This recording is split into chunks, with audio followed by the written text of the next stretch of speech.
மணித்துளிகள் March 14, 2026. இன்றைய தியானத்திற்கான தலைப்பு மகிமையின் மேல் விருப்பம்.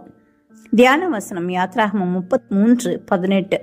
அப்பொழுது அவன், உம்முடைய மகிமையை எனக்கு காண்பித்தருளும் என்றான். தேவ மகிமையை எப்படியாவது காண வேண்டும் என்பதே மோசேயின் விருப்பமும் வாஞ்சியுமாய் இருந்தது. தேவ மகிமையை காணவும், அதை ரசித்து ருசிக்கவும், மகிமையால் அளவில்லாமல் நிரப்பப்படவும் மோசே மிகுந்த வாஞ்சியாயிருந்தான். நாம் எல்லாரும் கிறிஸ்தவர்களாய் இருந்தாலும் ஒருவருக்கொருவர் வாஞ்சைகளில் வித்தியாசமுடையவர்களாய் இருக்கின்றோம். சிலர் உலக ஆசிர்வாதங்களினால, சிலர் உன்னத மகிமைக்குரிய ஆசிர்வாதங்களினால நிரப்பப்பட வாஞ்சிக்கின்றோம். வேதம் சொல்லுகிறது, நீதிமான் விரும்புகிற காரியம் அவனுக்கு கொடுக்கப்படும் என்று நீதிமொழிகள் 10:24 வாசிக்கிறோம். கர்த்தர் நீதிமான்களாகிய மோசேயினுடைய விருப்பத்தை அங்கீகரித்தார். என்னுடைய தயை எல்லாம் நான் உனக்கு முன்பாக கடந்து போக பண்ணி கர்த்தருடைய நாமத்தை உனக்கு முன்பாக கூறுவேன்.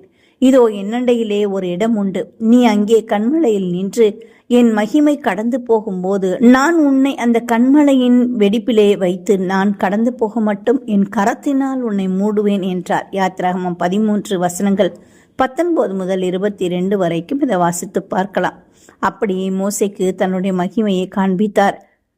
உங்களுடைய உள்ளத்துல கர்த்தருடைய மகிமையை காண வேண்டும் என்ற வாஞ்சை உண்டா? அப்படிப்பட்ட அளவற்ற ஒரு ஏக்கத்தையும் விருப்பத்தையும் உங்களுடைய உள்ளத்துல வைத்திருக்கிறீர்களா?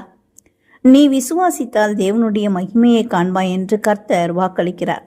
அப்பொழுது மனுஷகுமாரனுடைய அடையாளம் வானத்தில் காணப்படும். அப்பொழுது மனுஷகுமாரன் வல்லமையோடும் மிகுந்த மகிமையோடும் வானத்தின் மேகங்கள் மேல் வருகிறதை பூமியில் உள்ள சகல கோத்திரத்தாரும் கண்டு புலம்புவார்கள் என்று மத்திய 24:30 வாசிக்கிறோம்.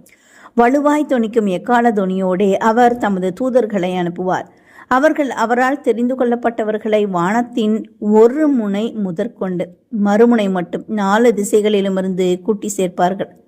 அந்த நாளையும் அந்த நாழிகையையும் என் பிதா ஒருவரை தவிர மற்றொருவனும் அறியான், பரலோகத்தில் உள்ள தூதர்களும் அறியார்கள் என்று இயேசு சொன்னார். காலங்கள் விரைவாய் கடந்து செல்கின்றன. நாம் நம்முடைய அருமை ஆண்டவரின் வருகையிலே அவரை காண வாஞ்சியோடு காத்திருக்கிறோம். அவர் வரும்போது பிதாவின் மகிமை பொருந்தினவராய் வருவார். அவரை சந்திக்க ஆயத்தப்படுவோம். அநேகரை இயேசுவுக்குள் நடத்துவோம்.